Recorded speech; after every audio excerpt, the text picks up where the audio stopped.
Hey guys, what's up? Welcome to the channel. Welcome back to the channel. This is Legit Agents. Today, we've got a fun one, a little bit of a controversial one, but there's a lot of talk about it, but it's gonna be the pros and cons of being a realtor in 2021.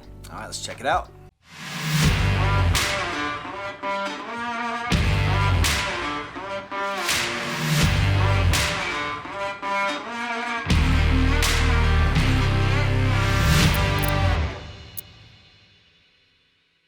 What's up, guys? We are the Legit Agents. I am Eli Schmidt. This is my partner, Will Grimes. If it's your first time checking out our channel, guys, we cover everything there is to know about being a real estate agent in this new age of marketing and personal branding and basically crushing it in real estate. Correct, and we are licensed brokers, and we are looking at teaming up with agents and helping them build their brand and build their business. So if that's something that you're looking forward to do, that number popping up below, we are the guys who answer the phone calls and the emails. We're also the guys who answer the text messages. So please reach out for anything we can do to help you guys. But with that being said, let's get into it. Let's talk about the pros and cons of being a realtor, whether you're a new realtor, not a new realtor.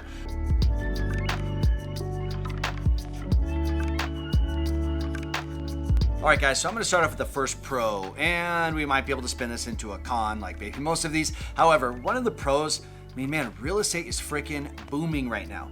Anytime I hear someone tell me, man, it must be good to be a realtor, my comment is, it's good if you're good. Good if you're good. And that's the potential con, because when markets are booming, people have high expectations, and there's a lot of competition out there. There's a lot of agents. I feel like I don't let him talk enough on camera because I feel like he just had to like subtly throw a pro and a con out in the same spot just to like make sure he gets camera time. Yeah.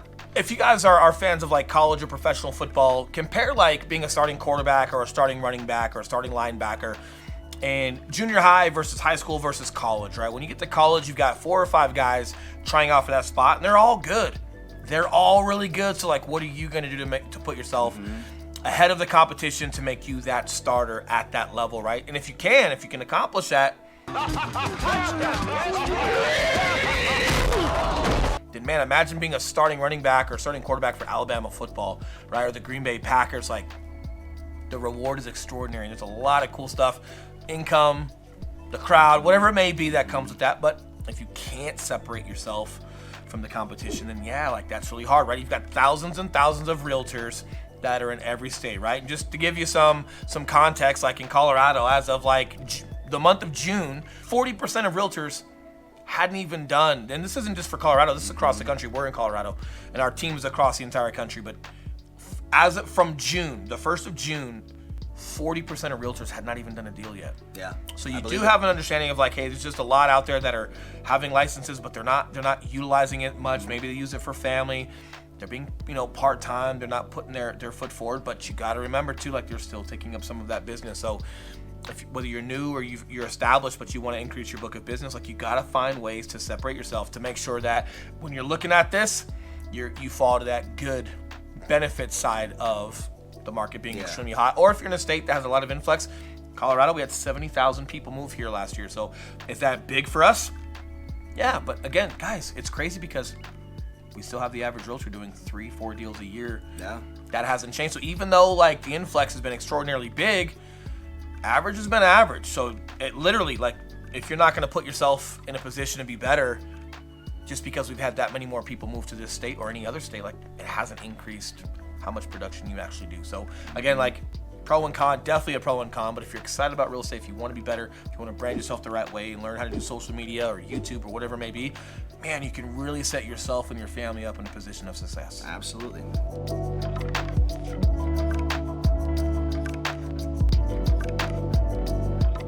Number 2, we're gonna go con. We're gonna own it, and we're just gonna make it a con, especially if you're new to real estate. If branding and social media or YouTube or any other type of like video content to your private email list, whatever it may be, like it or not, people have a great opportunity to know, like, and trust you through video, which also incorporates in just your overall branding. So if social media and YouTube or other things like that are not for you, I can't see how that would be a good thing for you moving forward in real estate. No, man. By far, the biggest thing that people look for in an agent nowadays, they don't care if you're Remax, they don't care if you're Compass, if you're Century 21, if you're EXP. Clients do not care. I promise, if you call your database and ask them what brokerage you're at, I would be extremely surprised if more than a quarter of them could actually tell you what brokerage they're at. And there could be some things like that. Yeah, they might a little bit. There might be some things, guys, but the biggest thing to that is, man, if it's not the brokerage that's important to people, it's you. And the best way to show people that you're a professional, that you're articulate, that you know your craft isn't your headshot, isn't your business card. Right. It's none of that. It's you articulating real life scenarios and information on camera. Well, and just going a little bit further, let me articulate where I say, hey, it might matter a little bit. If they know you through a referral or a friend or a family member or whatever it may be, and they're not quite bought in on you because you're not articulating well, you don't look like you're used to doing this job, you don't carry yourself a certain way, they might pay attention like, well, where are they at? Because they're trying to fall back on something that can help build some trust. Really, but they're definitely, without a doubt, looking to know, like, and trust you first before wherever you come from. And guys, we did top 1% and top 0.5% of Berkshire Hathaway with our team. We have not had one person, EXP? No, first and foremost, it's a phenomenal brand. We've had a great time since we've been here. Our team and our downline is building extraordinarily well, and people are doing well and they're winning. But as we interact with clients, there's been not even from our repeat business, from people that have already bought and sold with us before, they're now selling and buying with us again. Not one question or one I noticed you guys were here and now you're here. And we brand a lot, guys, right? But our Mile High Property Brothers is most paramount. You guys can see it on our YouTube channel. Everything else we do here in Colorado, you can see it there. And we've really done a great job at allowing our brand within legal realm, right? You still have to market where you're from, but we've done a great job with our brand and mentioning who we are and what we're all about and what that looks like and what we stand for.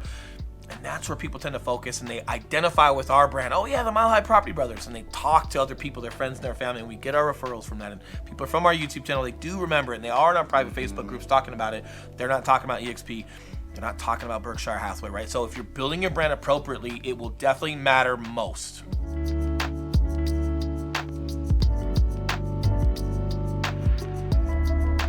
All right, guys, now my second pro that I have here, and this one, talking about a little controversial, but let's dive into it.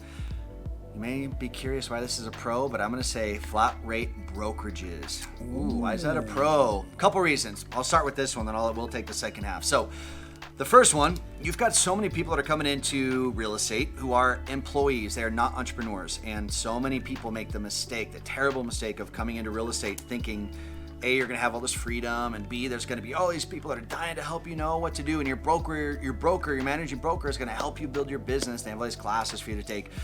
And it's just not the case. And bottom line is, you need to be an entrepreneur, at least have really strong entrepreneurial tendencies in order to build a real business in real estate. Now, here's why I think flat rate brokerages are a pro.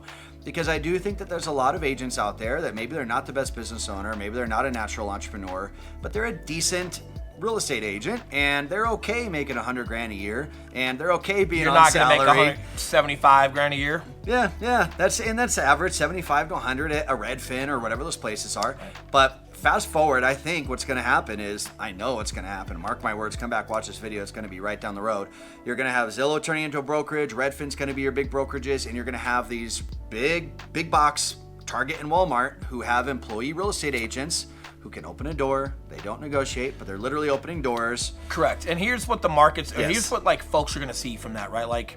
It's the same thing when you look at flat rate lending, right? When you look at some of these Quicken Loans in different places where it's all flat rate, there's a lot of problems with that, right? The reason why we love working with our preferred lender and why other other baseline commission lenders is they have to earn their money. Right. That's how they provide for their family. When you're a flat rate and things are getting put on your table, you're going to check the box. And we're already seeing some of that here in Colorado. We've had some experiences with flat rate brokerages before, and I haven't had any that were terrible. Mm-hmm. They do okay. They do okay, but the way that they're pricing homes, the way that they're pushing and building that market for a house, it's not very substantial. You can definitely tell the difference between top producing agents and how well they do in flat rate brokerages. And this is kind of where I see, if we were to break this down with economics, the middle class realtor is going to go away. Yep. You're going to have your top producers always crush and have a brand that's built and be worth their money. And the flat rate places are just going to show our value with how well that we do things and how well we execute, right? Flat rate's going to be flat rate. And everybody that's here in the middle, you're either going to get after it and get to this top producer level, or you're going to be coming over here because you don't have any value as into why you could charge more. So you're going to start charging what the flat rates charge, and you'll end up being with a flat rate brokerage or just being independent but being flat rate.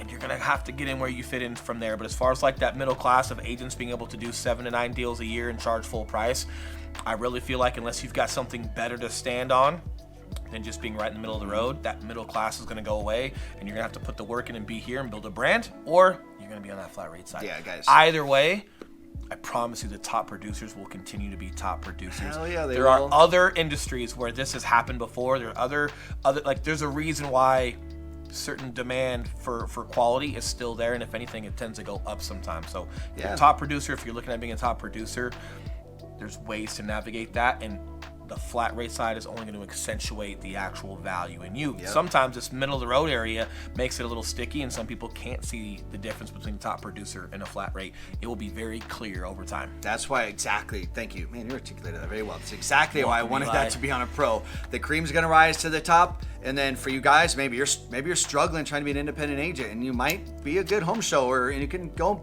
work on salary. Well, and I'll tell you this much, if you're a top producer, if you feel like you're doing super well, but you need some help with like building a brand or whatever it may be, like the one benefit with being with EXP is not, our team was local for Berkshire, right? It's a franchise, it had to be in a certain office and whatever it may be, very restricting when it came to that. We're starting to build our entire downline across the country. We've got private Facebook groups, we've got other areas where we mentor and we lead, and we teach people how to build their YouTube channels and how to build their brand and be great practitioners at executing deals. So if you want to be a top producer, or if you feel like you are, because you've got the skill set as far as navigating clients' emotions and just being a practitioner at that process of start to finish with a deal, but you want to expand and you are worried about some of this, like, hey, flat rate, and like, am I still going to be a top producer in my state? Like, you might have a lot of great skill sets you could be teaching people, and if you start building your downline across the country, now you're having influence over a lot of agents in a lot of different areas. And does that help your income? Absolutely. Does it also help your ability to just help others execute and make more money for themselves? Yes. And you're growing your footprint, so you're outside of your state, you're outside of your city, your influence can go so far. So if you feel like that's for you, couldn't be any bigger reason to throw a phone call and have a conversation with us, or throw a text message and have a conversation. But top producers start thinking outside the box and how to figure out where their growth and their influence can go. You should be doing the same thing.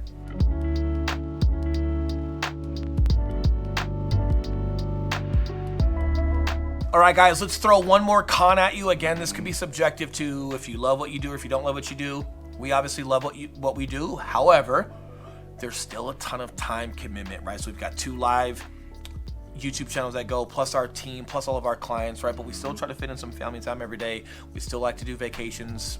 I think that's what they call it. It's been years since we've done it, but you're a liar. Straight up lying right now. I don't like vacations. I like sleeping on a beanbag at home, and I get up the next day and I get after it. But the bottom line is, all jokes aside, is I still think it's more on the con side. There's sacrifice you're going to have to make to build your brand, and all of this, separate yourself from the rest and build a brand and not be a flat rate person. Like, all of these things that we're talking about, yes, it requires time. Even if you're a successful agent right now, if you're looking at doing some things differently to separate yourself, yeah, you gotta go back to putting even more time in. If anytime you guys want to level up, whether you're a brand new agent and you're here, or you're at that intermediate level and you're making a couple $100,000 a year and you're doing well, but you want to level up here, anytime you level up, you're gonna have to sacrifice time and invest in that and do the best you can with putting it forward. So yeah, I guess it still feels like a con, but man, like, you got to work your tail off. You do, and honestly, like, that's a good thing, because we're doing a lot of this discussion about separating from the rest, right? And not ending up as one of those salaried agents at Redfin.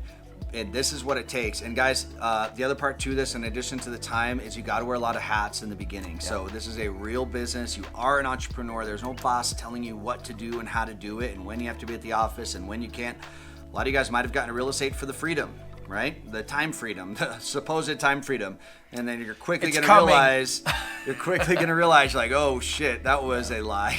But look, if you're looking at building a substantial career for yourself that you can do for 20, 30, 40 years and build something extremely substantial where at one point you don't have to put all of that time in, like, yes, we do have folks that we do know that are making a lot of money, that do a lot of cool stuff, and they're more on the influential side. They're not transactional anymore. So yes, what's great about the investment in yourself with your career in real estate is the ceiling is extremely high. You can have that.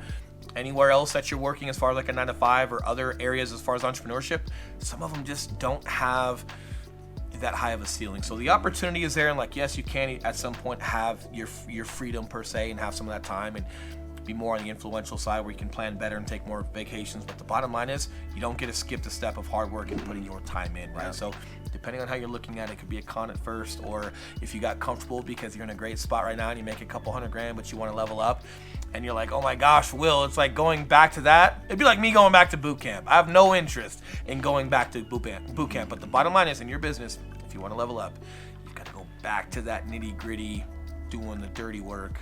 That's right. Where it needs to go. But either way, guys, have questions on that, yes, we are looking at teaming up and helping other agents build their brand and build their business. If that's not for you right now, keep enjoying this content, keep doing everything that you can. Jump over to our private Facebook page. Oh, I'm sorry. Yes, before you call this phone number and these text messages, jump over to the private Facebook group, Legit Agents. We do some lives in there once a month. We talk about these videos in depth, answer some of your guys' questions as well. But if there's anything we can do to help you guys, we would love to hear from you. But until next video, like it if you like it, subscribe. All right.